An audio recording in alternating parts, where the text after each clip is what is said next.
Halo, selamat pagi semuanya. Selamat datang di rangkaian acara Endeavor Scale Up Mindset. Bagi yang baru bergabung hari ini, Endeavor Scale Up Mindset bertujuan untuk membantu memahami langkah-langkah dalam membuat dan scaling bisnis tersebut melalui sharing session dari para real life entrepreneurs yang tergabung dalam networknya Endeavor Indonesia. Untuk sesi kali ini merupakan sesi terakhir dari keseluruhan 6 sesi, dan kita kali ini kedatangan Ahmad Zaki, founding partner dari Init6. Dalam total kurang lebih 1,5 jam, sesi kali ini akan berupa moderated discussion, di mana pertanyaan-pertanyaannya akan kami ambil dari pertanyaan yang udah teman-teman kirim saat sesi registrasi. So thank you very much for the preliminary questions ya teman-teman. Next slide please. Do ask questions. Kita encourage juga teman-teman untuk bertanya. Kalau di tengah-tengah ada yang mau bertanya, feel free to put it in the Q&A area, dan jangan lupa taruh nama dan universitas kalian sebelum pertanyaan yang mau diajukan. Teman-teman juga silakan mengupload pertanyaan kira-kira kalau dirasa wajib banget untuk dijawab. Dan juga ada tips sedikit untuk best practice in asking high quality questions, yaitu bertanyalah sesuatu hal yang jawabannya open ended, jangan yang jawabannya yes atau no. Yang kedua adalah be direct dan spesifik ya. Next slide. Share your thoughts. Yuk kita ramaikan social media channel dengan anything, key takeaways yang kamu dapat dari sesi ini, quote dari Zaki, kesan pesan, anything. Jangan lupa tag @endeavor_indo dan juga @ahmadzaki plus 2 hashtag yang ada di layar ya. Okay, without further ado, let's begin the session. Kita panggil Zaki. Hai. Hi. Hai Zaki, great to see you ya. Good to see you. Thank you very much ya for your time. Sebelum kita mulai nih, sekedar info bahwa di rangkaian Scale Up Mindset ini kita udah belajar banyak banget dari 5 sesi sebelumnya, how to start the business, mulai dari All About Passion with Karlin Darjanto dari Cotton Ink, terus ada All About F&B with Rex Marindo dari Foodies ID, All About Tech Business with Irzan Raditya dari Kata.ai, disusul dengan foundation di dalamnya seperti ngomongin mengenai talent bareng Arif Widiasa dari Agate Internasional. Lalu bulan lalu kita ada marketing and branding bareng Yuka Harlanda dari Brodol. Buat yang ketinggalan atau mau lihat kembali sesi sebelumnya, video semua ada di YouTube Endeavor Indonesia. Nah, sekarang kita mau masuk nih ke dalam sesi funding and fundraising. Tapi sebelumnya nih, kita mau ada survei kecil-kecilan. Boleh tolong tim dibantu dikeluarkan surveinya? Oke, apakah kamu sudah memiliki bisnis atau startupmu sendiri? Silakan teman-teman untuk mengisi. Kita punya sekitar 30 detik. Monggo untuk menjawab pertanyaan yang ada di layar. Yang kedua, ada rencana untuk fundraising nggak? Dan yang ketiga, kamu tahu nggak sih Init6 itu apa? Ya, ada 10 detik lagi.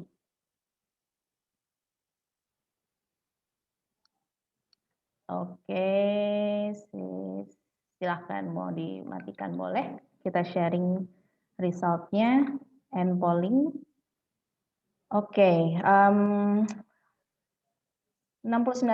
orang teman-teman masih tahap ide nih untuk bisnis atau startupnya, dan ada 31% yang udah dan telah berjalan. Rencana fundraising baru 23% dari total semua yang jawab. Belum kepikiran ada 77%, dan Init6 yang tahu baru 3%.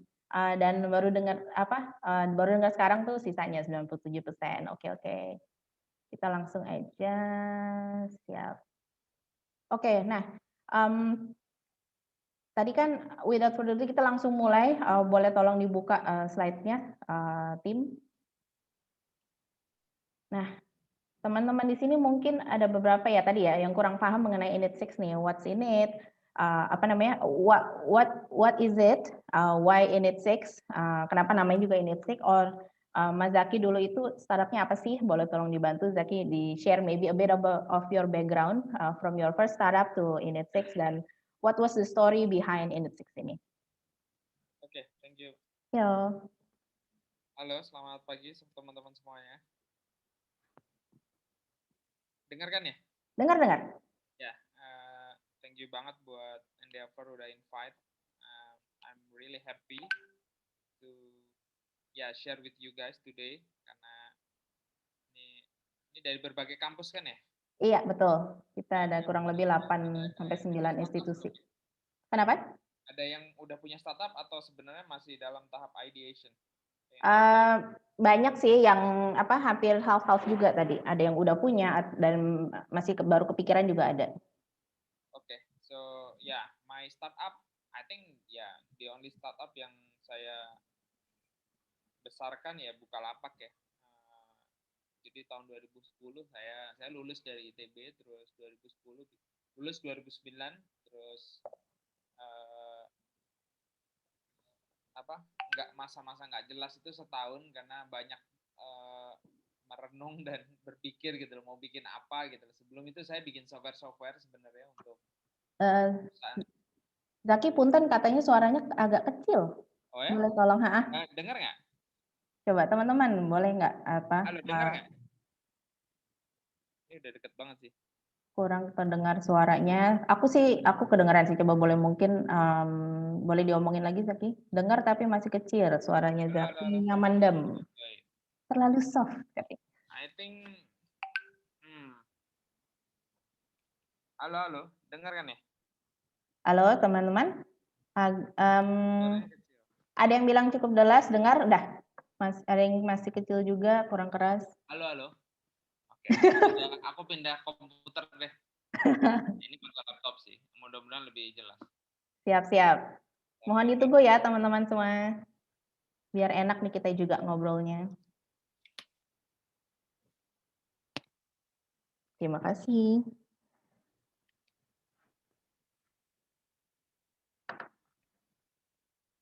Aduh, ada recap ya, peserta ini sudah mencapai yang hadir di angka hampir 300.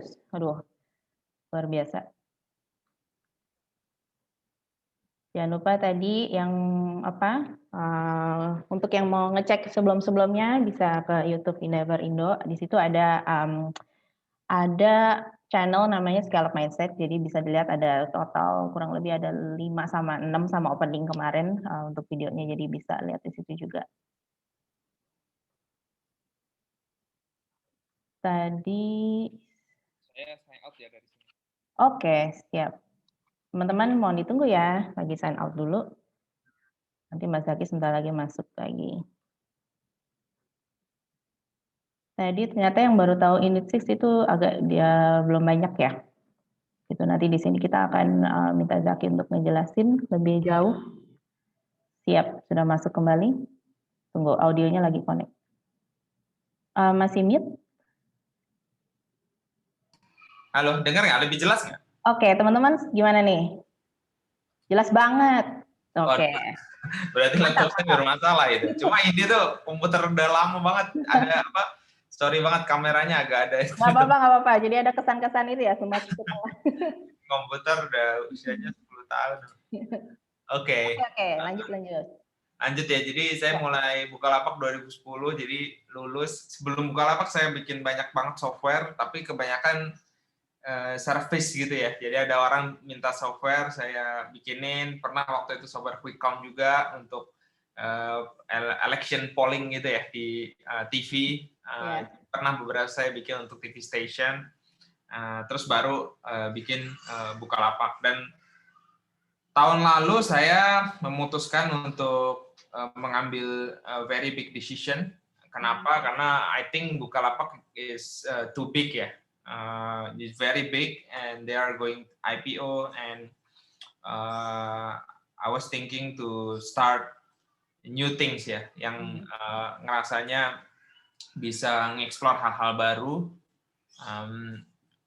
Salah satunya saya sekarang bikin Unit 6 namanya. It's a venture capital basically. It's not like another venture capital sebenarnya, karena mostly sekarang masih our own capital. Jadi ini activity kita setelah Bukalapak. Saya bareng partner saya, co-founder Bukalapak juga. So we invest in an early stage startup.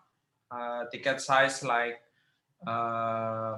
single digit million, 100K itu kita juga bisa. Even if interesting kalau angel round, kita poinnya adalah kita pengen support dengan pengalaman kita ngebangun Bukalapak selama 10 tahun terakhir. We want to share our knowledge to future founders. Oke. Dan tidak hanya finansial ya, tapi juga yang lebih penting adalah mentorship dari kita, karena kita pernah ngalamin betapa challenging-nya menggrow the company, dan kita pernah nge-tackle challenge-challenge itu. Hopefully itu bermanfaat buat founder-founder. Kita so far udah punya 10-an portofolio. It's not that big, tapi it's good start for 2020. Tapi tahun ini sebenarnya kita expect lebih banyak, but let's see. Let's see. Oke, siap. Boleh tolong dibuka slide-nya, ini. Kita ngomongin ini nih, istilah nih Zaki. Mungkin ada beberapa teman yang masih bingung ngebedain. Boleh bantu mungkin dijelasin dari founder side, kayak misalkan apa sih? Sorry, ini slide-nya yang sebelumnya ya. Oke. Jadi boleh bantu nggak dijelasin sebenarnya dari founder side, angel investor tuh artinya apa sih? PE itu artinya apa sih? VC, terus istilah-istilah kayak misalkan seed stage, terus series ABC itu mungkin bagi teman-teman yang belum familiar banget tentang itu, kira-kira gimana untuk Ya, bantu? mungkin sebelum saya menjelaskan visi, saya sebenarnya pengen menjelaskan bedanya startup dengan not startup. Jadi kalau teman-teman sudah mendedikasikan dirinya startup, artinya track-nya itu berbeda dengan not startup. Kalau not startup biasanya itu bisnisnya modelnya bisnis yang sebenarnya udah common gitu. Orang lain juga akan melakukan. Misalkan kalian bisnis properti, itu menurut saya bukan startup. Kenapa? Karena orang juga bisa membuat properti, bisa membuat rumah, atau teman-teman bikin donat misalkan, atau makanan gitu ya. Tentu makanannya harus dilihat apakah makanannya itu makanan baru apa sebenarnya di tempat lain juga ada makanan gitu. Nah itu kalau startup biasanya dia lebih inovatif ya, in a way. The idea is new, terus kemudian tentu lebih risky, tapi lebih rewarding juga. Kalau berhasil itu rewardnya sangat besar. Itulah kenapa kebanyakan funding di startup itu tidak melalui bank. Kalau tradisional itu biasanya, atau not startup itu biasanya lewat bank. Kenapa? Karena bank itu biasanya lebih konservatif. Dia ngelihat aset, ya kan. Biasanya kalau not startup tuh punya aset, terus punya bangunan gitu ya. Kalau di startup biasanya malah nggak punya tuh bangunan, punyanya cash atau user gitu ya yang dinilai. Dan disinilah visi hadir. Visi itu berbeda dengan another financial institution like bank. Mereka tidak mensyaratkan hard asset, tapi asetnya lebih ke mungkin intellectual asset kali ya, termasuk data, customer, usage, terus growth, itu brand, hal-hal kayak gitu yang dinilai oleh venture capital gitu. Jadi kalau ngomongin venture capital pasti dia ngomongin soal risk. Biasanya bisnisnya itu sangat beresiko, tapi in return juga memiliki reward yang sangat besar. Saya kasih contoh deh. Saya kasih contoh. One of Bukalapak investor itu dia invest di many startup. Dia invest di 100 ya, katakanlah 100 startup di Asia Tenggara ya.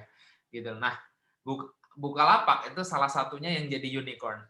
Nah, dari Bukalapak dia itu mendapatkan return itu sekitar, saya hitung kemarin, 500 kali lipat. Bayangin, 500 kali lipat gitu. Asumsiin 100 investasi itu nilainya sama semua, itu dari kenaikan value di Bukalapak 500 kali lipat itu, dia bisa mengganti, kalau misalkan seandainya worst case scenario ya, yang 99 startup-nya yang dia invest itu gagal, itu dia masih untung sekitar ya 400 lah ya, 400 kali gitu lah. That's the amazing of venture capital model. Dia emang risk based, risk aset, tapi juga very rewarding gitu. Terus tadi, nah visi ini ya ada stage-nya. Ada mungkin paling kecil itu sebenarnya angel round. kenapa namanya angel round? Karena dia kayak angel, dia itu kayak malaikat ya, dia itu tidak melihat kalian, bahkan kalian belum punya apa-apa itu dia akan kasih duit. I Gitu. see. Biasanya belum punya apa-apa pun hanya sebatas idea sama credibility. Kamu itu orangnya biasanya, misalkan udah dinilai kamu bagus, kamu execution oriented, dia ngelihat bener-bener ngelihat foundernya aja gitu. Dia percaya sama foundernya. Kalau kata banyak orang, sebenarnya nyari startup itu bukan nyari kudanya, tapi nyari jokinya yang lebih Oke. penting. Nah, dia benar-benar ngelihat ini orang foundernya bagus gitu. Dia kasih duit bahkan idenya tuh belum ada. Namanya angel. Biasanya around di bawah 1 miliar ya. Even kadang di bawah 100 juta. Yeah. Ini sangat sangat tergantung sama ya dia memvalue founder itu seberapa besar gitu. Oke. Dan idenya. Terus setelah angel itu ada namanya seed round. Seed ini biasanya size-nya di antara 1 sampai mungkin 10 miliar atau bisa bahkan 50 miliaran. Yeah. Seed ini kenapa dinamakan seed? Karena I think seed itu kan bibit ya. Jadi seed round itu udah kelihatan bibitnya.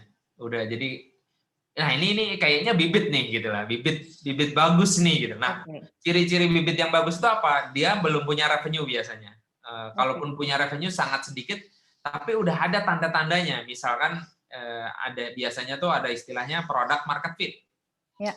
Jadi product market fit itu adalah tanda bahwa itu bibit yang bagus. Ciri-cirinya biasanya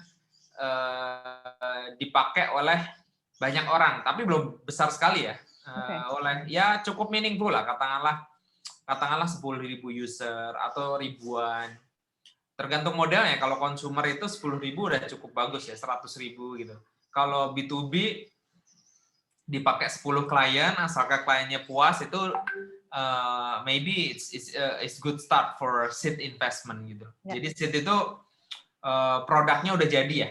Jadi produknya udah jadi dan udah dipakai orang. Udah dipakai beberapa user dan investor biasanya ngelihat usernya puas dan multi user ya, tidak hanya satu ya. Jadinya sampelnya cukup solid gitu loh untuk menyatakan bahwa oh this is a great product gitu. Even though startupnya itu revenue-nya belum besar gitu. Nah itu namanya seed capital. Nah setelah seed capital baru selanjutnya sebenarnya istilahnya growth capital ya. Growth. Kalau seed itu gini, belum tentu dia itu scalable. Kalau seed ya, udah ada tanda-tanda kehidupan, tapi apakah ini scalable itu nggak tahu gitu loh. That's why dikasih seed capital. Nah, Series A itu tanda bahwa itu next stage of investment ya. Biasanya size-nya single digit million sampai bahkan early tens of millions gitu loh. Jadi kalau Series A itu kalau udah ada angka-angkanya itu biasanya dia udah kita sebut growth capital ya. Jadi udah proven bahwa dia scalable, dikasih capital lagi supaya lebih scale lagi gitu loh. Karena dia udah berhasil scale, hipotesanya adalah dengan dikasih capital lagi, hopefully even scale further gitu. Jadi dan selanjutnya, jadi itu mirip tuh, seri A, seri B, seri C, seri D, cuma angkanya lebih gede aja. Tapi poinnya adalah dia growth capital ya. Kalau seed itu lebih ke ya masih menduga-duga apakah ya 50-50 lah ini berhasil apa enggak ya nanti ya gitu. Kalau angel itu mungkin hampir 100% itu nggak berhasil. karena barangnya nggak ada kan, benar-benar betting on the founder gitu. Nah itu artinya itu masing-masing skillnya beda tuh. Gitu. Kalau series itu kan A, B, C, emang sih sampai huruf berapa sih series? Huruf itu nggak ada, bahkan bisa sangat panjang ya kalau Bukalapak. Bukalapak sekarang udah sampai H, A, B, C, D, F, G, H, G nih. G, ya, Bukalapak tuh udah sampai G. Aku dengar yang lain unicorn ada yang sampai H. seri H gitu. Oke, Jadi oke. itu itu um, itu sangat tergantung situasi, sangat Mhm. tergantung. Tapi menurutku jenis jenis apa ya? Jenis investmentnya mirip aja sih antara seri A, seri B, cuma beda size saja. Ya, Eh, oke. Berarti tadi VC itu high risk tapi juga high reward. Terus urutannya tadi ada angel, ada seed round atau capital, terus udah gitu ada growth capital yaitu kayak series A onwards ya, Zaki ya. ya. Alright. Kita boleh ke slide lagi, tim. Oke, ini slide yang tadi sih. Pertanyaan yang paling banyak ditanyain juga nih, especially buat yang baru kepikiran atau baru mau fundraising. At what stage sih startup itu should start looking for funding gitu kan? Tadi kan apakah di prototype stage atau market validation atau still in ideation kita udah bisa cari. Kalau misalnya tadi based on Zaki inform kan berarti kalau dari ideation itu sebenarnya udah bisa tapi mungkin lebih ke ideal investor ya. Iya, iya. Ya, sebenarnya ini sangat tergantung sama situation foundernya ya. Uh, tapi in general tuh si investor tuh nggak pengen founder itu raising capital terus. Mereka tuh Oke. harus lebih sibuk kerja, lebih sibuk growth the Ya, startup instead of raising capital ya. ya. Jadi kalau kalian setiap waktu dalam waktu setahun nih, mungkin 90% waktu kalian buat habis buat racing fund itu kemungkinan besar nggak bagus sih.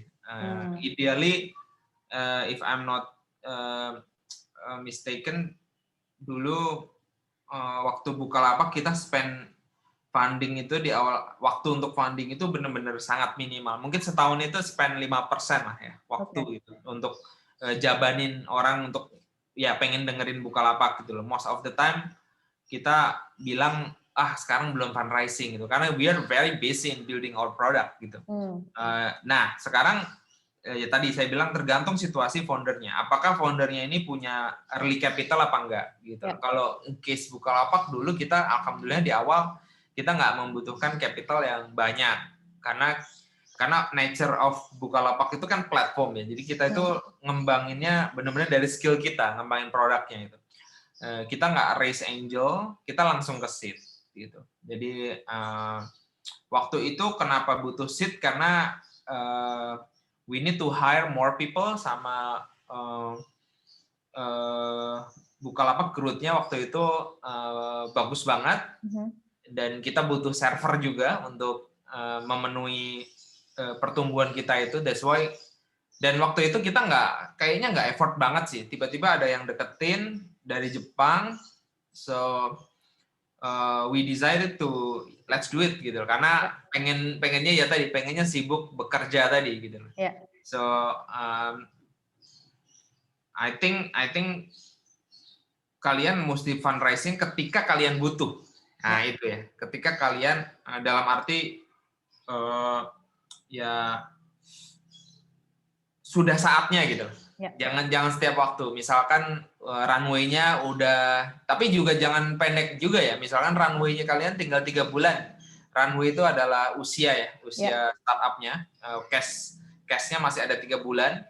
Kalian jangan, karena investor takut kalau dengar kalian itu, wah tinggal 3 bulan nih gitu lah. Mungkin kecuali numbers-nya bagus banget yang bisa mengimbangi runway itu it's okay. Tapi kalau numbers-nya biasa aja terus runway-nya pendek, takutnya bikin mereka takut ya. Jadi runway yang ideal untuk raising capital sebenarnya kalau bisa sih 12 bulan gitu. Jadi investor juga ngelihat wah ini runway-nya masih panjang, ditambahin capital lagi tambah lebih panjang lagi kan. Jadi punya waktu untuk bekerja, fokus dan tenang gitu, nggak mikirin fundraising. Ya, berarti ideally itu growth and building product itu lebih penting daripada raising capital terus-menerus dan juga kecuali memang butuh fun banget, lebih baik menghabiskan tenaga di building product ya. Ya. Kurang lebih gitu. Oke, ini teman-teman juga kalau ada yang mau bertanya boleh tolong masukin pertanyaan nih ke kolom Q&A. Sekalian juga mention dari mananya biar kita bisa tanya langsung ke Zaki ya. Untuk yang berikutnya kita mungkin ke slide lagi ya. Ini basic sih, very basic in general, tapi penting banget. What do investors look for sih? Apa yang sebenarnya investor cari di sebuah startup sebelum mereka menginvest? Iya, kembali lagi ke stage-nya tadi, kembali lagi ke stage-nya. Karena kalau semakin early stage, itu semakin yang dilihat adalah founder. Oke. Foundernya bagus gitu lah. Tapi semakin late stage, itu yang dilihat founder itu tadi ya, manajemen, timnya kompak apa enggak. Kalau nggak kompak biasanya takut ya.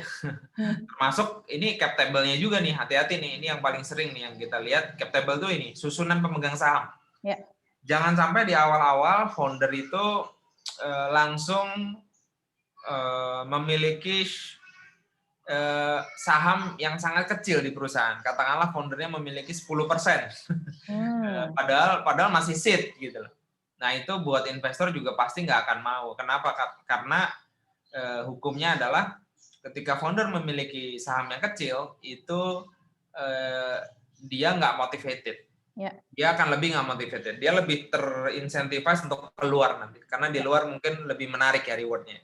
Tapi kalau founder memiliki 90%, sebaliknya, mereka akan mati-matian sih untuk memperjuangkan startupnya itu. Karena mereka tahu di luar belum tentu ada reward yang sebagus itu. Gitu.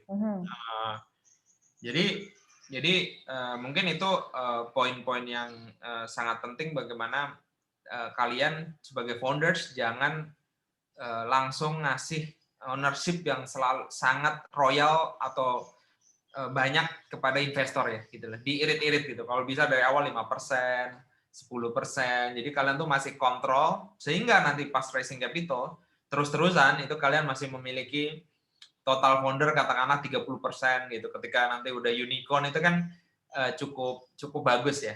Jadinya semangatnya juga akan terus kejaga. Gitu. Oke.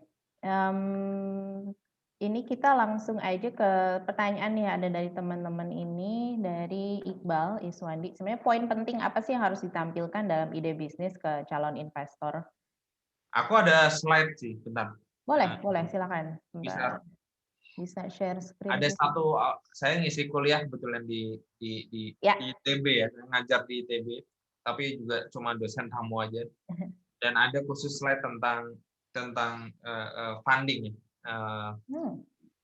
Yang pertama yang perlu diperhatikan adalah numbers ya. Jadi selain founders yang baik, kepemilikannya ataupun kekompakannya, quality foundersnya, misalkan ada founder yang misalkan ini misalkan aja dia itu programmer paling jago gitu se-Indonesia gitu. Atau bahkan dia itu researcher, misalkan researcher vaksin kenamaan atau nomor 1 di dunia, itu biasanya menarik banget gitu. Ya, jadi foundernya harus punya story yang sangat compelling, unik gitu. Nah, setelah founders baru kita ngomongin achievement. Great numbers, metrics, yang namanya metrics ya. Jadi kalian itu akan dinilai berdasarkan achievement kalian. Biasanya achievement ini investor hanya melihat growth-nya aja biasanya. Mereka nggak akan melihat profitability kalian. So, kalau kalian nggak profitable, justru aneh kalau profitable karena hukum alam. Kalau kalian profitable pasti kompetitor akan attack. Gitu sih. Jadi kalian kalau tahu kalian growth kenceng banget dan itu katakanlah growth-nya organik atau healthy growth, itu sebenarnya nggak apa-apa nge-burn capital gitu loh. Kenapa? Karena kalian harus nomor 1. Dan minimum growth yang diharapkan investor itu biasanya minimal banget, itu paling jelek itu 2 kali setahun. Itu paling jelek ya. For your information, Bukalapak kita pernah setahun itu growth 60 kali. Jadi untuk kasih bayangan ya, Bukalapak tahun pertama itu 60 kali, tahun kedua itu mungkin 15 kali, tahun ketiga 10 kali growth-nya, tahun keempat baru 7 kali, terus turun ke 6, 5, 3, tahun lalu 2 kali. Jadi startup itu growth-nya melambat ya. Jadi kalau kalian sekarang growth 2 kali, mereka tuh udah punya feeling. Pada tahun depan ini 70% nih gitu tahun depan. Dan mereka udah bisa memproyeksi investor itu udah bisa memproyeksi kalian tuh akan segede apa 5 tahun lagi.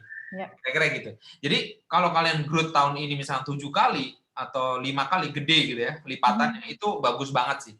Karena mereka bisa memprediksi bahwa 5 tahun ini akan jadi unicorn gitu. Jadi growth itu a very very important metrics for startup, especially early stage. Early stage. Gitu. Makin late stage makin dilihat profitability-nya. Tapi makin early makin dilihat growth-nya, ya gitu ya.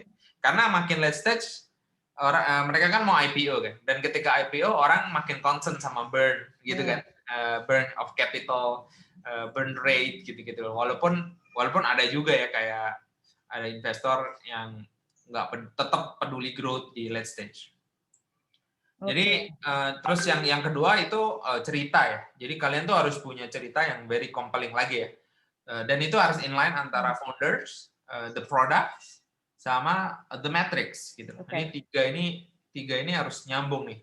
Foundersnya punya vision yang very align, story-nya kalian tuh misalkan kamu belajar computer science dari kecil, bikin tech product itu kan sangat nyambung ya. Atau kalian research soal tanaman, ternyata startupnya tentang tanaman. Ini contoh aja. Biasanya yang saya lihat itu antara personal story foundernya sama startup produknya itu sangat-sangat align. Ya. Gitu. Terus yang ketiga tips saya cari investor yang reputable ya. Jangan cari investor yang di googling nggak ketemu. Nah itu takutnya dia itu orang bermasalah takutnya. Ketika dia orang bermasalah itu atau institusi yang bermasalah itu membuat investor lain juga nggak mau invest. Nah, jadi harus cari investor yang bagus supaya supaya narik yang lain gitu. Kalian googling aja kalau dia banyak invest di unicorn atau banyak invest di public company yang sangat mature, itu pasti dia akan lebih mudah menarik gitu. Karena orang investor yang bagus itu juga pengen dekat ke investor yang lebih bagus lagi supaya dia kecipratan lebih bagus lagi gitu ya. Namanya reputation ya.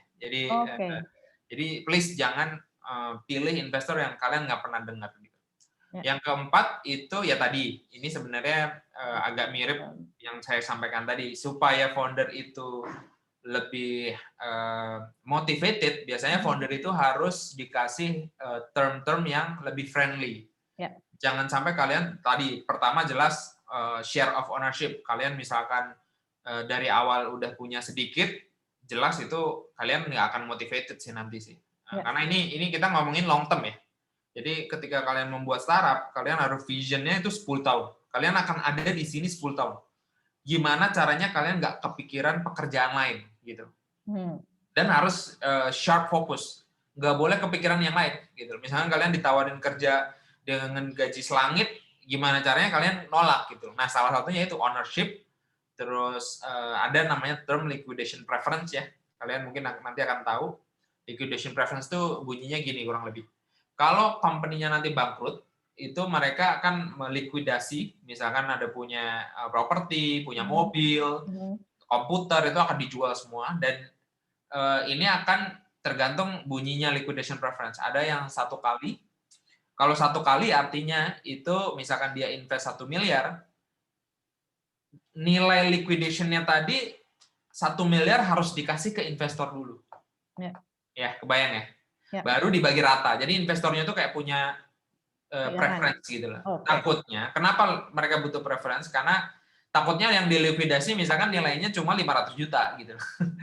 Misalkan dia invest 1 miliar nih. Ternyata yang dilikuidasi 500 juta. Nah, yang dia nggak mau itu 500 juta itu dibagi rata. Dia pengennya ya gue dulu dong, kan gue masukin 1 miliar. Jadi founder nggak akan dapat apa-apa sih. Jadi ini liquidation preference. Ada yang standar sebenarnya 1x, tapi ada yang sangat kejam, misalkan 3 kali gitu. Nah, kalian jangan kayak gitu. 1x itu menurut saya standar. 1x dan non participating ya. Bukan yang participating. Participating itu gini. Udah dikasih 1x, terus dibagi rata dia dapat lagi. Kalau non participating itu 1x ya udah nggak dapat bagian lagi. Gitu. Nah, terus yang selanjutnya ini jangan lupa latihan. Kalau kalau pitching juga nggak boleh tersendat-sendat ya, harus sangat clear, sangat very confident, benar-benar nggak ada keraguan di dalam hati kalian gitu. Itu is very important ya.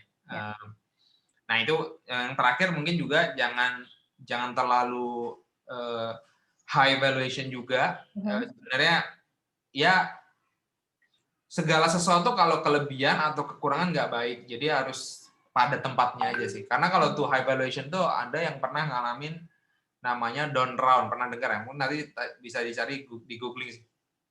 Ketika startup itu valuation-nya tuh high, dia akan lebih susah untuk dapetin fundraising selanjutnya dan it's very dangerous. Jadi kalian harus keep the momentum. Kalau momentum kalian terlalu cepat, takutnya next round nggak bisa investment, itu bahaya gitu. Jadi kalian juga harus ngasih insentif ke current investor, terus sama ke future investor juga gitu loh. Jadi dibagi rata, jangan sampai investor yang current untung, terus yang future investor jadi rugi gitu. Jadi harus balance saja sih, supaya semua happy. I think itu ya. Oke. Berarti tadi kalau ngomongin mengenai ini nih, choose the reputable investors, menyambung pertanyaan juga dari Adik dari Unsika, gimana Kak cara kita present bisnis to investment yang baik, investor yang baik, dan apakah memilih investor yang sejalan dengan bisnis startup kita itu penting? Penting sekali. Makanya tadi sebenarnya reputation ini termasuk juga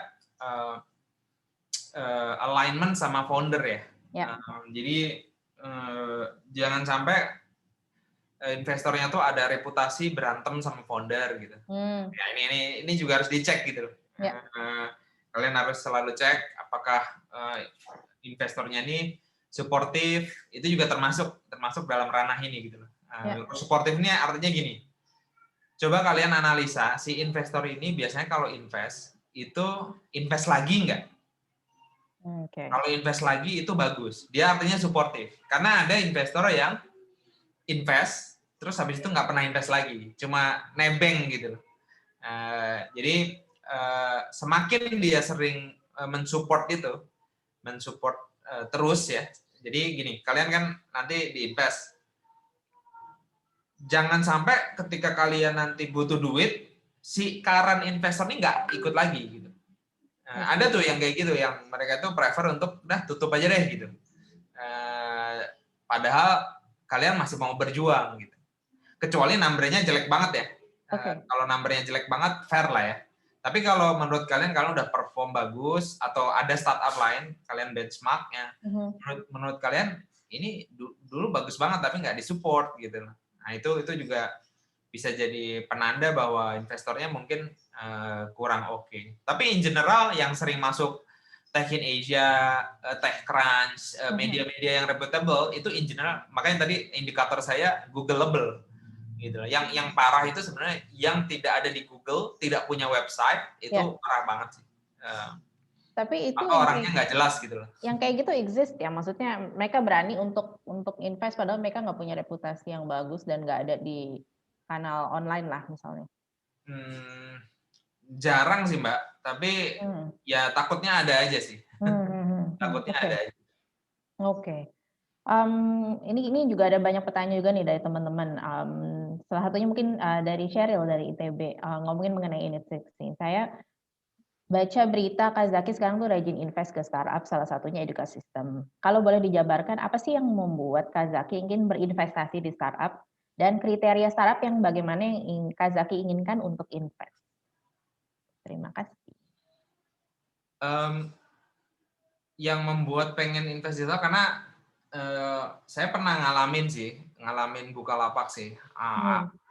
Saya ngerasain betul struggle-nya menjadi tech company di Indonesia. Not Silicon Valley kan. Tahun 2010 itu tahun-tahun waktu kita mulai itu susah banget mendapatkan funding ya. Kita harus struggle growth tanpa funding waktu itu. Nah, baru tahun 2011 itu kita baru mendengar istilah venture capital tahun 2011 tuh. Nah, pas kita lihat ternyata itu venture capital itu penting banget ya bagi pertumbuhan sebuah perusahaan ya gitu. Oke. Terus kita lihat lagi lebih jauh lagi, kita pelajari ternyata venture capital itu jadi suatu ekosistem yang sangat-sangat penting untuk kemajuan suatu negara bahkan ya. Kalau kita lihat Amerika, ternyata 50% perusahaan tech Amerika yang publik ya, itu dulunya disupport sama venture capital. Either itu Apple, Google, Adobe, Facebook, semua dulu itu nothing. Tapi mereka itu foundernya punya dream, dan dreamnya ini disupport sama venture capital. Gitu. Nah, kita mikir Indonesia bisa nggak ya kayak gitu ya, gitu loh. Karena Indonesia ini menurut saya land of promise juga, karena Indonesia itu negara terbesar keempat di dunia. Terus populasinya masih sangat muda. Jadi populasi Indonesia itu sangat muda ya. Kemarin kan BPS sudah ngeluarin data juga ya. 50% penduduk kita itu masih ya milenial lah, milenial ke bawah ya. Jadi ini adalah potensi yang menurut saya bisa hopefully bisa menjadi renaissance Indonesia gitu. Kalau Indonesia mau maju, menurut saya anak mudanya itu harus bikin company, bikin unicorn, tapi jumlahnya tidak hanya 5, tidak cukup 5. Kalau bisa 100 gitu. Tahun 2050 nanti kalau ada 100 unicorn, Indonesia mestinya maju sih. Apalagi unicornnya itu tidak hanya bermain di level Indonesia, tapi imagine Indonesia punya kayak TikTok gitu, tapi dipakai di seluruh dunia gitu. It's amazing gitu. Jadi ini sekarang udah era global. Menurutku anak-anak muda Indonesia mesti create produk, create sesuatu yang bisa dipakai oleh bangsa di seluruh dunia gitu. Dan dimulai dari Indonesia, karena Indonesia itu negara penduduknya keempat terbesar di dunia. Jadi saya punya teori kalau Indonesia bisa conquer Indonesia sendiri, terus baru ke Asia Tenggara, mungkin bisa ke dunia juga gitu. Karena mengconquer Indonesia itu punya advantage tersendiri karena penduduknya paling besar di Asia Tenggara. Mungkin agak mirip-mirip Jerman juga ya. Jerman di Eropa itu kan mobil Jerman dipakai sama Jerman sendiri, terus kemudian dipakai oleh Eropa, dan kemudian dunia stage-nya. Nah, ini yang saya sangat interested untuk melihat generasi kita selanjutnya dan pengen banget support. Kenapa lebih banyak invest? Kenapa? Karena kalau saya mulai lagi, bikin lagi, itu butuh 10 tahun untuk bikin satu. Nah, kalau invest, maybe I can do better. Kita bikin lebih banyak unicorn dalam rentang waktu yang sama gitu loh. Dan ya kira-kira gitu. Kenapa ya kita invest di Eduka itu salah satunya, anak ITB tahu ya. Saya ketemu Eduka itu ya akhir tahun lalu, kalau maksudnya tahun 2019. Dan saya amazed sih sama anak-anak muda ini karena meanwhile dia kuliah, dia bisa membuild produk yang dipakai oleh ratusan ribu orang gitu dengan capital yang sangat sederhana gitu. Dari situ saya menyimpulkan ini orang bukan sembarangan, foundernya bagus-bagus. Jadi itu lebih banyak ke founder ya. Foundernya bagus, dan juga sektornya edutech itu Indonesia, we know education is huge dan problematic gitu lah. I think dengan kombinasi founders yang bagus dan sektor yang bagus, sektornya besar dan problematic, hopefully itu jadi fusion gitu, mix yang rata-rata mixnya tuh antara itu market yang bagus banget sama bagus itu gede dan problematic ya, maksudnya banyak pain points di situ gitu. Nah, education tuh di mana-mana saya sering dengar sih orang tua curhat anaknya gini, pendidikan itu Pak Jokowi aja bilang ini SDM nih tahun term kedua ini all about SDM, dan I really agree. That's why we pick Eduka. Dan kita juga milih startup yang lain karena dua indikator ini ya. Indikator utamanya dua, founders sama market. Tentu ada yang ketiga ya matrix ya. Matrixnya juga harus bagus. Ya, berarti dari apa yang dipilih oleh Init6 itu tadi ya, 3 ya, founders, terus udah gitu matrixnya bagus, dan juga industri yang dipilih. Ya. Oke, siap. Ini tadi, ini juga ada pertanyaan menarik juga satu lagi nih dari apa namanya, dari teman kita, Calvin dari Universitas Ciputra. Kenapa sih Mas Zaki, berani untuk shift ke Init6 ketika Bukalapak going to growing big? Dan ketika growing big bukannya lebih banyak challenge and opportunities ya? Kapan kita harus tahu kita harus shift ke new things?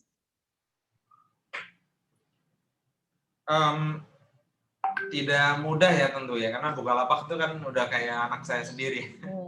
udah kayak anak sendiri. Ya. Jadi kapan tahu we shift new thing, ketika mungkin ya, karena saya tuh suka sesuatu yang cepat, terus kemudian berbeda-beda gitu. Jadi saya tuh suka, maksudnya personal saya tuh dari waktu awal Bukalapak itu saya senang banget gitu ngulik-ngulik sesuatu yang baru dan growth-nya cepat gitu. Dan dengan Bukalapak udah jadi unicorn dan bentar lagi IPO, I think sesuatu yang itu, karena gini, perusahaan kalau ini tidak hanya terjadi di Bukalapak ya. Terjadi di hampir semua perusahaan besar. Ketika kalian nanti udah menjadi perusahaan besar, yang ketika perusahaan itu menjadi besar, dia akan fokus pada security, istilahnya apa ya? Memperhatikan resiko. Dia tidak akan berani mengambil resiko yang sangat besar. Artinya dia harus selalu benar. Ya nggak sih? Jadi perusahaan kalau besar, itu nggak boleh salah. Tapi itu kan benar. Itu kan diharapkan oleh pemegang saham sama masyarakat ketika IPO kan. Iya kan? Ya. Kamu itu nggak boleh salah. Gitu. Sementara, kesalahan itu menurut saya sebuah keniscayaan. Kesalahan itu adalah pembelajaran. Gitu. Jadi kalau pengen growth, itu harus salah. Nah ini kan kayak sesuatu yang ngunci gitu, chicken and egg kan. Gitu. Yeah. That's why I think I better to membuat kesalahan di luar, karena saya tidak bisa membuat kesalahan di Bukalapak gitu. Yeah. Nah saya prefer untuk duduk sebagai board di Bukalapak, kemudian di luar dengan Init6 saya bisa akan belajar dari kesalahan, karena saya yakin mungkin banyak kesalahan akan dibuat oleh portofolio saya, dan dari situ kita bisa learn dan grow gitu. So, lebih dari sisi itu sih. Kecocokan saya itu lebih cocok sama ngobrol sama anak-anak muda yang nyari growth dan eksperimental. Salah it's okay, tapi cepetan pindah gitu. Cepetan nyoba hal lain yang benar gitu. Oke, got it. Kita kali ini ke ini dulu ya, ke slides dulu, kita balik lagi ke slides. Nah, ini interesting questions juga sih. Kalau tadi dari sisi investornya apa yang mereka lihat gitu. Nah, ini kalau dari sisi startup-nya, gimana sih memvalue startup kita gitu. Jadi kalau misalkan for seed and early stage startup yang still focus on growth rather than profitability, how to value the startup. Jadi misalkan for example mereka hanya punya amount XX amount of active user gitu. Apakah itu masuk kategori value yang bisa di-offer ke investor? Bisa. Jadi biasanya mereka memvalue berdasarkan active user ya. Jadi active user DAU katakan. Jadi satu active user itu harganya berapa? Itu mereka udah punya standar sih.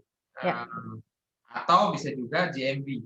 GMV itu perputaran uang di platform tersebut. Gitu. Biasanya valuation-nya tuh 1 kali GMV. Kalau di e-commerce itu rata-rata 1 kali ya. Kalau kalian ngelihat Alibaba, ngelihat Amazon, ngelihat Bukalapak, Tokopedia, Shopee, rata-rata valuation itu 1 kali GMV. Tergantung marketnya mungkin. Kalau di Amerika mungkin lebih gede dikit. Gitu. Indonesia biasanya didiskon dikit. Jadi karena negara berkembang kan. Gitu. Ada juga yang menilai berdasarkan ARR. ARR itu annual recurring revenue. Ini untuk software biasanya, SaaS ya. biasanya valuasinya 10 sampai 20 kali ARR. Oke. Jadi kalau kalian dapat ARR 1 miliar, mungkin valuation kalian 20 miliar. Mungkin ya. Ini juga sangat tergantung sama growth-nya. Growth, virality, makin ada komponen-komponen yang lain, misalkan growth-nya 10 kali lipat, terus kemudian virality-nya kencang banget, semua orang ngomongin, kayak Clubhouse. Clubhouse itu kan udah unicorn baru aja kan, karena semua orang lagi ngomongin gitu. Yeah. Padahal mungkin usage-nya bisa jadi ya udah gede sih saya yakin, tapi per usernya mungkin bisa lebih mahal tuh, karena lagi happening. So banyak faktor sih, tapi kira-kira dari situ sih menilainya. Tidak dari profitability ya, tidak dari PE ya. Kalau perusahaan udah mature itu biasanya dinilainya berdasarkan price per earning ratio. Kamu profitnya berapa dikali PE-nya. PE-nya misalnya 20 gitu. Kalian profit 1 miliar berarti valuasi kalian 20 miliar. Enggak kayak gitu ya? Nggak kayak gitu. Karena kalau ngitung kayak gitu nggak ada nilainya semua sih startup sih. Padahal yang dinilai potensinya gitu. Perusahaan yang udah mature, kalau kalian lihat biasanya growth-nya itu sekitar 10% biasanya. Ya, jadi selalu ada biaya. Artinya gini, kalau kalian profitable, kalian akan less growth. Kalau kalian nggak profitable, kalian akan hyper growth. Nah, venture capital nyari yang hyper growth. Kalau di Init6 sendiri, metrik yang dilihat apakah juga itu? Maksudnya active user? Sama, semua sama sih. Daily active user, GMV, tergantung model bisnisnya. Kalau daily active user biasanya yang content base ya, social media, konten. Kalau GMV biasanya e-commerce base gitu. E-commerce ya, transactional ya. Nah, itu GMV. Kalau ARR biasanya software base, SaaS ya. SaaS, software as a services, itu ARR. ARR itu artinya recurring. Usage-nya tuh harus recurring. Dia tuh jadi subscription gitu loh. Kayak Netflix itu kan ARR kan, Netflix. Karena kita tahu orang itu subscribe dan tahun depan masih subscribe. Nah, dia punya metrik namanya churn rate. Berapa sih orang yang meninggalkan platform, itu udah ada tuh, udah predictable. Gitu. Jadi kayak model Netflix itu juga bisa pakai ARR. Tapi bukan yang proyekan ya. Jadi gini, ada yang salah kaprah mengenai ARR, dia bikin software, terus dia deal sama pemerintahan. Misalkan revenue-nya 10 miliar. Tapi one time. Nah, itu beda ya. Kalau kayak gitu, itu nggak dihitung ARR. Itu bahkan sama venture capital biasanya nggak dihitung sama sekali. Karena kemungkinan mati setelah proyeknya selesai. Karena beli putus. Maksudnya orang beli software, habis itu udah gitu loh. Itu nggak menarik secara model. Kalau tadi masih ngomongin mengenai valuation nih, dari Valiant Kosasih juga. Gimana sih caranya ngitung valuasi bisnis selain menggunakan metode discounted cash flow? Karena setahu saya ada beberapa bisnis yang berani menawarkan valuasi lebih tinggi dari perkiraan discounted cash flow. Terima kasih. Ya, seperti yang saya sampaikan tadi, dia dari growth, dari virality, dari brandnya juga ya. Apakah dia itu brandnya dikenal, semakin brandnya dikenal dan bahkan diingat, dipakai terus, itu makin mahal biasanya. Jadi, tapi saya rasa ya DCF itu kan sebenarnya metodenya macam-macam ya, sangat tergantung. Maksudnya DCF sendiri kan sangat tergantung asumsi ya, asumsi growth ya. Kalau kalian dipasang growth-nya tinggi, itu valuation-nya bisa juga tinggi sih. Jadi maybe orang yang pakai DCF itu, saya yakin semua pakai DCF, sebagian besar pasti. Tapi mungkin yang membedakan asumsinya. Ada yang assuming ini growth-nya akan lebih kenceng nih, gitu. Gitu. Kalau gitu kita ngomongin lanjut aja nih dari pertanyaan teman-teman mengenai investor juga nih. Dari Angela Kristiana. Selamat siang, saya Angela mau bertanya, menurut Mas Zaki, apakah lebih baik untuk mendapatkan investor yang lebih terkenal di sosial media atau dikenal banyak orang tapi belum banyak menginvest, atau kurang dikenal banyak orang tapi sudah banyak menginvest pada bisnis startup? dikarenakan kemungkinan investor yang sudah terkenal maka bisnis juga bisa lebih mudah dalam pemasaran. Ya, terkenal ini mungkin harus dicek juga, itu terkenal di area mana. Karena kalau saya misalkan punya 100.000 follower juga gitu, tapi menurut saya itu nggak bisa jadi, maksudnya lebih nggak bisa menjadi indikator sih. Kenapa? Karena follower saya itu orang-orang yang ya misalkan startup juga gitu. Menurut saya lebih berat ke seberapa sering dia invest dan seberapa berhasil. Jadi ngelihatnya di situ. Jadi kalau misalkan ada selebriti nih, selebriti kan terkenal ya, si X gitu misalkan, kan terkenal banget. Tapi dia nggak pernah invest di suatu startup.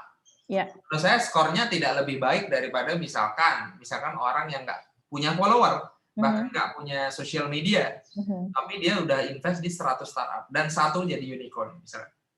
Itu menurut saya lebih berat ke situ sih, karena pengalaman hands-on invest ini yang menurut saya sangat berharga sih. Dibanding keterkenalan dia. Keterkenalan dia itu skornya menurut saya lebih kecil ya kalau dibandingin. Tapi akan lebih baik tentu yang terkenal udah punya investment juga. Ini masalah scoring aja, parameter aja. Track record. Tapi kan jarang ya kayak gitu ya. Iya, track record berarti penting juga untuk yang investor. Oke. Ini nyambung lagi nih dari Cahyanti Savitri. Gimana sih sebenarnya berinvestasi dan fundraising di masa pandemi dan setelah pandemi gimana dan setelah pandemi dan bagaimana kriteria serta perizinannya. Ini kita ngomongin masa pandemi dan before pandemi dan after pandemi. Saya merasa sih setelah pandemi lebih sedikit startup ya, lebih sedikit deal ya. Bisa dilihat juga di Crunchbase. Deal-nya itu menurun. Jadi saya nggak tahu ini apa, fenomena apa. Bisa jadi anak-anak muda sekarang lebih takut ya, karena banyak PHK, banyak kan dengar berita itu kan kesannya gloomy gitu ya. Ya nggak sih? Ada PHK ini, ada PHK itu jadinya takut gitu. Nah itu saya takut itu juga menjadi faktor ya. Tapi saya rasa di setiap krisis biasanya bentar lagi akan ada peluang ya. Mungkin tahun ini nih bisa jadi kalau ini economic recovery, orang udah boleh ketemu, bisa jadi euforianya akan semakin tinggi. Kenapa? Karena Bukalapak itu mulai di 2010. Bukan pas krisis ya. Jadi pas krisis itu 2008 ya nih, baru recovery tahun 2010. Dan 2010-2011 itu masa-masa ya sangat tepat lah menurut saya. Kalau Bukalapak mulai 2015 sudah telat banget sih. Jadi dari situ akan mengalami masa yang growth gitu. Jadi habis krisis biasanya jamnya itu lebih kencang. Nah, disinilah opportunity ada. Bisa jadi tahun ini, bisa jadi tahun depan. Saya kurang tahu sih, tapi kalau kalian membuat startup, menurut saya prepare-nya sekarang nih. Kalian mencari user, memang lebih tough, tapi ketika recover nanti, mudah-mudahan ya, itu lebih mudah nanti mencari user. Oke. Ini juga mumpung masih anget nih yang tadi Mas Zaki bilang, ada dari Edward Esa nanya, tadi yang soal berapa kali itu, 2 kali atau sampai sekian kali growth itu, ngitungnya based on apa ya Mas? Apakah revenue, profit, atau yang lain? Sekali lagi sangat tergantung platformnya. Kalian baca-baca aja nanti di, misalkan kalian itu e-commerce company, e-commerce itu secara umum semua pakai GMV. Secara umum ya. Jadi growth itu diukur dari GMV. E-commerce. Kalau platform kalian bukan e-commerce, bukan transaction based, misalkan news gitu, news portal atau social media biasanya. Social media kan nggak transaksional ya, itu kan konten gitu. Itu biasanya daily active user (DAU). DAU itu akan dinilai. Kalau ARR, kalau software atau SaaS itu pakai ARR tadi ya, revenue. Jadi profit enggak ya? Kan tadi Mas Edward mention profit.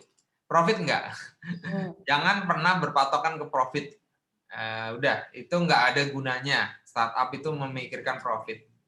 Nah, counterintuitif kan? Oke. Pasti semua masih mikir nih. Saya tuh kadang heran kalau ketemu teman-teman saya yang bisnis itu, kok bisa sih nggak mikirin profit gitu? Lah, profit lawannya apa? Lawannya growth kan? Saya tanya teman-teman yang profit, kamu growth berapa? Setahun 10%, kadang minus. Tapi kalau nggak profit, growth-nya berapa? 6 kali lipat, 7 kali lipat. Pilih mana? Ya tergantung style sih. Kalau kamu orang yang sangat pengen nge-own the business, itu pengennya nggak mau diatur orang gitu ya. Itu pengennya ya gue bisnis sendiri aja dengan growth 10%, tapi untung, profit gitu. Tapi kalau saya tipe orang yang enak partnership sih. Karena apa? Karena saya lebih ngerasa bisa growth ya. Misalkan ada investor lain, saya bisa belajar lah dari investor lain. Kayak saya ada investor dari global dekakorn lah, mungkin 100 billion company lah. Itu insight-nya amazing banget sih buat saya, dan ya saya jadi personally growth juga gitu. Kalau saya mikirnya lebih gitu sih. Oke. Jadi don't ever think about profitability. Ya memang counterintuitive sih. Tapi kalau nggak gini, sebenarnya ngomong gini itu kan kalau kalian udah dapat funding. Kalau kalian belum dapat funding ya kalian harus survive. Sebenarnya sih poinnya survival. Kalau kalian masih masa survive, ya survive aja, nggak rugi. Tapi kan kalian sebenarnya rugi apa? Biasanya rugi waktu, rugi karena nggak dapat pendapatan yang layak misalkan. Tapi kan company-nya growing, terus baru dapat funding kan nanti kan. Nah dari situ growth tercipta. Oke. Kita lanjut dulu ke slide nih, tim.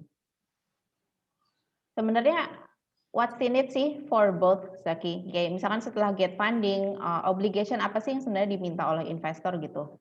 Jadi kayak misalkan on both side, oke lah si startup itu dia dapat funding, dia tuh mesti ngasih apa sih ke investor? Apakah ini kasarnya misalkan kayak laporan tiap bulan kah, atau percentage?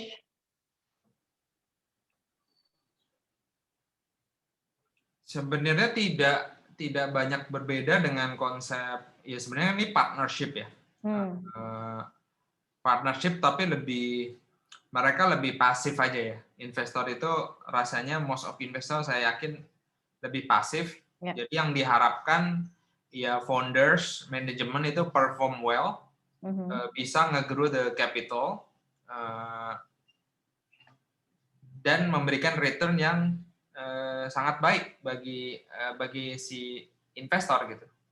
Ini saya kasih cerita sedikit ya, asal mula venture capital salah satunya. Jadi ini ada hubungannya dengan Indonesia juga ya. Jadi waktu itu Raja Spanyol apa Belanda ya, orang-orang yang pertama kali di Indonesia itu siapa ya? Kalau nggak salah Cornelis de Houtman apa ya? Cornelis de Houtman apa ya? Ya dia orang yang dia sebenarnya risk taker ya, dia tuh kan kapten ya. Dia risk taker, dia memberanikan diri ngobrol sama Ratu Belanda. Waktu itu Belanda sangat miskin ya, jauh lebih miskin daripada Spanyol sama Portugal, Portugis ya. Kan yang pertama menjelajah sebenarnya kan Spanyol sama Portugis kan. Si Cornelis de Houtman ini ya bluffing aja mungkin ya, saya nggak tahu. Saya yakin dia jago juga pasti, tapi orang gila gitu, ngomong ke Ratu Belanda, gue bisa ke Indonesia gitu, dengan pasukan gue gitu lah, ya kan gitu kan. Kira-kira gue punya 3 kapal, ya kira-kira gue bisa bikin 3 kapal, tapi gue nggak punya duit nih. Kan Ratu Belanda kan juga butuh growth kan. Kenapa nggak kamu mendanai saya untuk pergi ke Indonesia? Nah, kalau Ratu Belanda mikirnya kan ini orang gila kali. Indonesia tuh kita harus membayangkan tahun 1500-an ya. Pergi dengan kapal ke Indonesia tuh suatu ide yang gila gitu. Ya nggak sih? Ide jauh banget ya dari sana ke sini dengan kapal. Iya. Lagian dulu itu kalau orang pergi ke kapal ke Indonesia itu lewatnya pinggiran, tahu ya? lewat Afrika, tapi masih kelihatan apanya lewat pinggir, tahu kan ya? Lewat pinggir. Jadi makanya pinggiran itu kebanyakan udah dikuasai sama Spanyol sama Portugis. Lewat pinggiran. Nah, si De Houtman ini dia punya ide lain. Gua nggak akan lewat pinggiran. Gua akan lewat tengah-tengah. Jadi dia tuh dari Afrika itu langsung menuju ke Indonesia. Lewat tengah-tengah. Dia nggak lewat Sri Lanka, nggak lewat India gitu. Ini orang memang agak gila sih. Tapi si Ratu Inggris memutuskan untuk membiayai 3 kapal. Awalnya 3. Dan itu sangat risky sih. Biayanya sangat mahal. Waktu itu Belanda juga miskin. Dan turns out oh ya, sebelum ke situ, deal-nya kayak gimana? Deal-nya tuh mirip deal visi. Deal visi itu gini, kalau lo berhasil, nanti hasilnya kita bagi ya. Gitu. Jadi kira-kira gitu sih.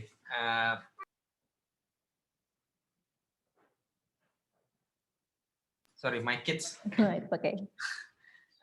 Jadi secara umum venture capital juga mirip kayak gitu sih. Jadi aku naruh duit, aku punya bagian misalkan 10%, 20%. Nanti kalau kamu berhasil, dibagi aja gitu. Berhasil tuh valuasinya ya, valuasinya meningkat. Sebenarnya agak-agak mirip juga sih. Nah, lanjut ke Cornelis tadi, dia tuh pulang 2 kapalnya dibakar sama orang Indonesia karena berantem kan. Saya lupa orang Indonesia apa Inggris atau Portugis gitu. Tapi kira-kira dia balik lagi bawa 1 kapal. Tapi 1 kapalnya isinya rempah-rempah yang sangat banyak, profit bisa menggantikan 2 yang hilang. Tahu nggak? Selanjutnya Belanda datang ke Indonesia bawa berapa kapal? Lebih dari 10? Iya, dia bawa lebih banyak kapal, balik lagi ke Belanda, berhasil dia, ya itu mirip pendanaan seri A, seri B, seri C. Oke, analoginya gitu ya. Nah, analoginya gitu. Jadi, tapi kalau Cornelis de Houtman nggak balik, ya udah rugi aja tuh Belanda. Gitu. Tapi worth the try juga kan berarti intinya kan. Worth the try ya, kalau misalkan. Secara umum visi itu agak mirip, ya itu bajak apa ya? Ya itu nyari rempah-rempah zaman dulu sih. Ya. Karena beresiko sekali. Oke. Mungkin sebelum slide terakhir aku mau jawab pertanyaan dulu dari teman-teman nih. Ada salah satu dari Ronsom Situmorang dari alumni penerima beasiswa Tanoto. Izin bertanya, Kak Zaki, seringkali ketika founder dan tim sudah ahli di bidang masing-masing, tapi ada kendala komunikasi dan leadership. Bagaimana sih cara investor melihat masalah ini dan apa solusinya? Investor tuh apakah bermain ke ranah itu juga atau mereka hanya tahu yang penting ada untung buat kita gitu, tanpa harus ngelihat ada konflik misalkan kendala komunikasi within the leadership itself. Again, mungkin sangat tergantung investornya, apakah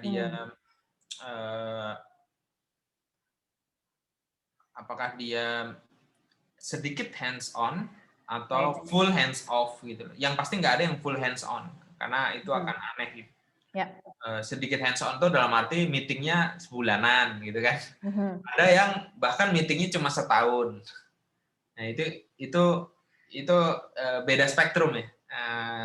Jadi beda-beda tentu.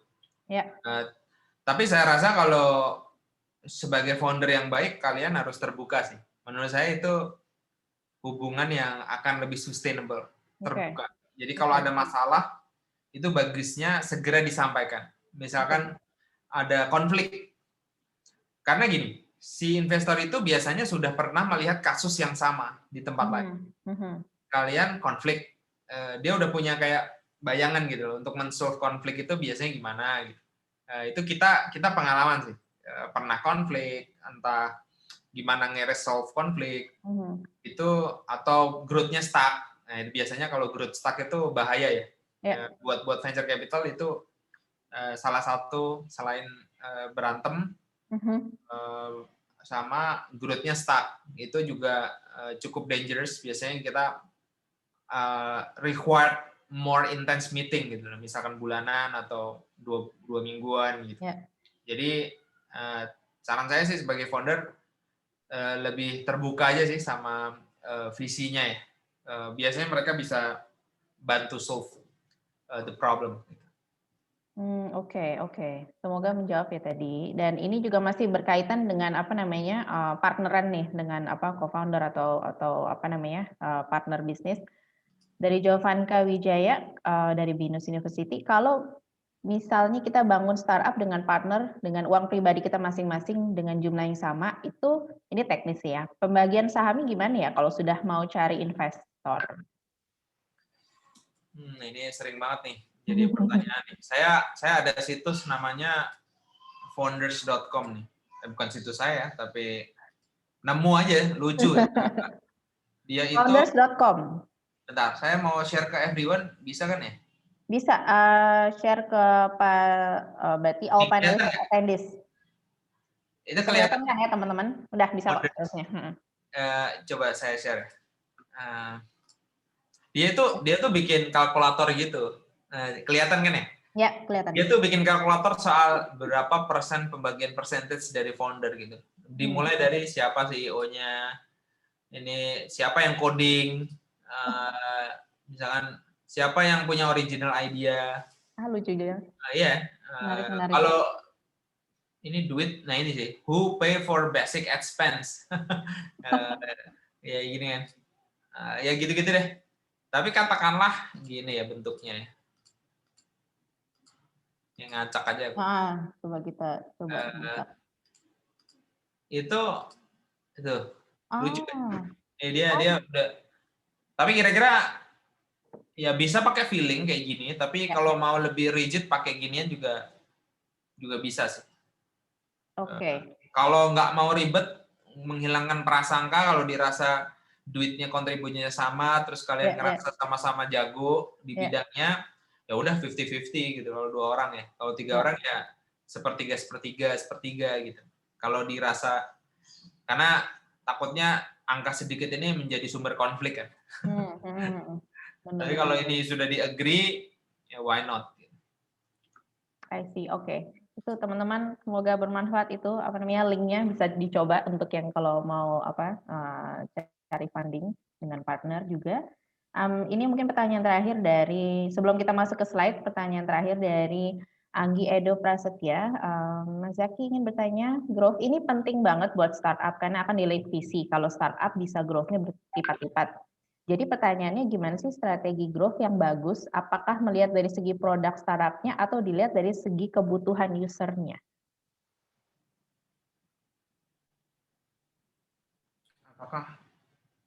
Jadi growth yang bagus itu ngelihatnya dari segi produknya si startup itu tersebut atau dari kebutuhan user-nya. Mungkin apakah itu mungkin user-nya growth atau gimana? Ya, yang pasti dari sisi matrix, growth-nya itu dilihat dari sisi matrix ya. Karena ya untuk melihat growth kan nggak mungkin ngelihat produknya kan. Misalkan, wah produknya fiturnya lebih banyak 2 kali, nggak kayak gitu ya. Jadi harus dilihat dari berapa banyak yang make atau transaksinya lebih besar berapa kali lipat gitu loh. Jadi harus faktual ya, numbers gitu. Jadi itu. Nah, numbers ini datang dari mana? Biasanya datang dari produk yang sangat relevan. Jadi kalian tuh come up with idea atau produk yang sangat relevan bagi banyak user saat itu.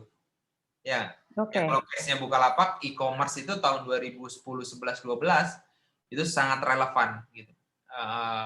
Karena ya semua orang butuh barang secara online, lebih murah, terus juga orang semua tiba-tiba pakai internet. E-commerce itu udah suatu kebutuhan lah. Kalau Gojek itu kan tahun 2000 kalau nggak salah boomingnya 15 ya, 14, 15. Itu juga saat itu juga kebutuhan sekali kan. Jadi ketika produk kalian meet dengan kebutuhan pasar, jadi dua ini nggak boleh dipisah. Jadi ini situ nyatu gitu. Antara produk yang kalian bikin dengan kebutuhan pasar itu harus exactly match gitu. Jadi biasanya kesalahannya yang saya lihat banyak orang bikin produk itu dari teknologi side-nya dulu.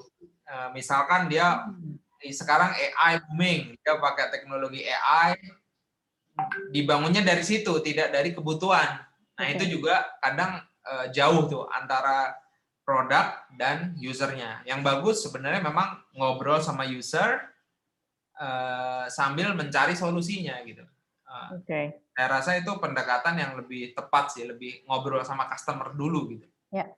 Instead of dari teknologinya dulu gitu.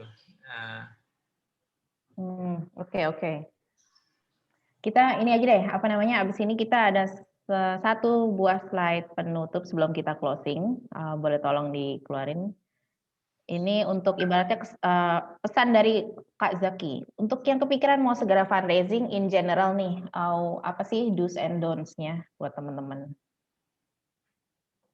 Fundraising-nya? Kalian harus majority sebagai founder. Itu sangat penting ya, tadi saya udah tekankan juga. Terus apa lagi? Kalian harus punya metrik yang bagus, achievement-nya bagus. Jangan sampai datang ke investor secara growth story nggak bagus gitu. Terus jangan sampai nggak confident. Terus confident. Aku boleh share sedikit ya? Boleh. Soal ini slide-nya Bukalapak. Ini untuk ngasih gambaran aja sih. Silakan. Lihat nih, ini pitch deck-nya Bukalapak tahun 2011 ya, 18 Maret. Itu kita present ke salah satu investor di Jakarta Ventures Night. Waktu itu ada event. Ini logonya kayak gini. Nih lihat nih, kita itu nggak tahu ya, kita nggak punya apa-apa tapi pengen dicitrakan kita tuh punya apa-apa. Nah itu penting deh. Paling nggak pakai jas. Maksudnya ini dulu katro banget sih, karena kita nggak tahu kalau startup itu pakai kaos nggak apa-apa deh. Tapi kita pengen terlihat kita itu profesional segitunya gitu. Kita mikir dan kita mengcraft cerita bahwa look manajemen kita itu bagus-bagus loh gitu. Ya kita kasih cerita usernya. Again ini kamu jangan bandingin slide yang sekarang, ini slide zaman dulu. Kalau slide yang sekarang saya yakin kalian jauh lebih bagus lah. Tapi ini dulu nggak banyak comparable-nya gitu. Tahun 2011 ya. Ini website kita sangat sederhana sekali ya. Nah ini yang paling penting yang saya bilang tadi, growth. Kita itu 60 kali lipat gitu loh dalam sejak live pertama sampai pas kita present itu tidak hanya tahunannya tapi quarternya growth-nya lebih kenceng kan lihatnya. Quarter to quarter itu 2 kali loh, gila sih. Jarang sih kayak gini sih. Quarter to quarter tuh 2 kali dan tidak hanya growth big numbers-nya tapi juga secara quality kita juga tunjukin bahwa user itu makin banyak buka halaman gitu, makin addict gitu. Itu juga penting karena ini menunjukkan quality ya. Jangan sampai kalian itu growth tapi growth-nya itu datang dari paid gitu, duit gitu, bakar duit. Jadi sorry ya, saya mungkin takut ada yang salah tangkap tadi soal bakarnya.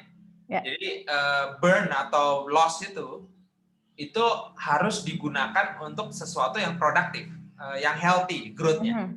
Jangan sampai kalian itu bakar duit. Saya pernah lihat ada startup yang 90% traffic-nya itu datang dari paid.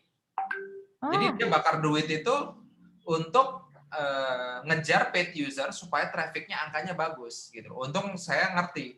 Jadi kita jadi nggak invest di situ karena most of traffic itu terlalu artificial gitu. Ya gitu, bukan organik. Kalau Bukalapak ini waktu itu kita nggak punya budget marketing, jadi semua ini organik. Ini healthy banget organik. Ya kita bahkan bandingin sama e-commerce lain bahwa kita jauh lebih quality gitu loh. With lower portfolio kita 3 orang ya. Ya gitulah. Tapi poin yang paling menarik yang growth tadi sih. Berarti ini ya, mungkin kita bisa balik lagi ke yang tadi Zaki sempat explain juga untuk poin penting in raising funds yang tadi udah sempat dijelaskan ada 5, yaitu good metrics and vision, terus choose reputable investors, get terms yang founders friendly, jangan lupa pitch prep, come with confidence, dan yang terakhir not too high valuation juga. Oke. Siap. Sadly, teman-teman, pertanyaan tadi harus menjadi pernyataan yang terakhir. Amazing audience, ada sekitar 300 sampai 350. On startup, kalau kalian visit Instagram Zaki di @ahmadzaki, di sana banyak banget stories yang Zaki highlight tentang startup juga, di mana Zaki nge-keep Q&A, jadi bisa dilihat di sana juga untuk yang all about startup. Terima kasih banyak untuk antusiasmenya teman-teman, dan thanks juga terlebih untuk Zaki. Kalau ada deck bisa dikirim ke sini nih, pitch at mana nih? Aku ini ya. Boleh pitch at init-6.fund. Teman-teman bisa lihat ya di chat. Thank you Zaki. Lalu kita masuk ke closing. Sebelumnya ada beberapa info buat teman-teman semua. Next slide please. A gentle reminder juga untuk keseluruhan rangkaian webinar. Ini adalah semester long monthly webinar. Yang pertama ada di bulan Agustus tahun lalu, dan bulan ini yang terakhir. We would like to say thank you buat teman-teman yang mungkin udah ngikutin dari awal. Buat teman-teman yang mau lihat sesi sebelumnya, bisa masuk ke YouTube Endeavor Indonesia. Ada playlist namanya Scale Up Mindset yang punya Zaki, juga akan kita upload di sana in the next maksimal seminggu dari sekarang. Lalu next slide. Again, kita ajak teman-teman untuk share your thoughts ya. Ini yang di kinds of format, dan juga at @endeavor_indo dan Ahmad Zaki, hashtag Scale Up Mindset serta High Impact. Jangan lupa untuk follow semua akunnya for any kinds of updates, dan juga bisa professionally connected ke LinkedIn kita semua, kita masing-masing. Dan nextnya lagi, siapa gerangan yang beruntung mendapatkan GoPay dan juga WiFi extender. Untuk informasi behind the scene dari semua pendaftar yang masuk sebelum hari H ini, kita random generator dan hasilnya muncul 4 buah nama. Orangnya juga ada di sini, udah kita cek. Jadi tolong stay tune sama Instagram story kita, karena nanti akan kita upload kemenangan di sana. Dan kalau kamu lihat nama kamu dan university kamu di sana, langsung DM kami, jangan lupa follow kami juga. Terakhir, that's it for today, everyone. Makasih banyak Zaki, narasumber kita kali ini atas waktu dan knowledge-nya. Thank you juga buat teman-teman sekalian yang sudah datang dan menyaksikan. Semoga sesi kali ini bisa memberikan manfaat ya, banyak dalam journey kalian membuat maupun scaling up bisnis. Atas nama Endeavor Indonesia, kami ucapkan best wishes for everyone. Also Endeavor team behind the scene, thank you. Dan setelah webinar ini akan ada short survey mengenai sesi kali ini. Please fill in for our learning. Sekali lagi terima kasih Zaki dan juga teman-teman yang udah datang. Selamat beraktivitas kembali. Stay safe, stay healthy, and see you everyone in other opportunities ya. Thank you ya semuanya. Thank you Zaki. Thank you. Selamat beraktivitas semuanya.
Bye.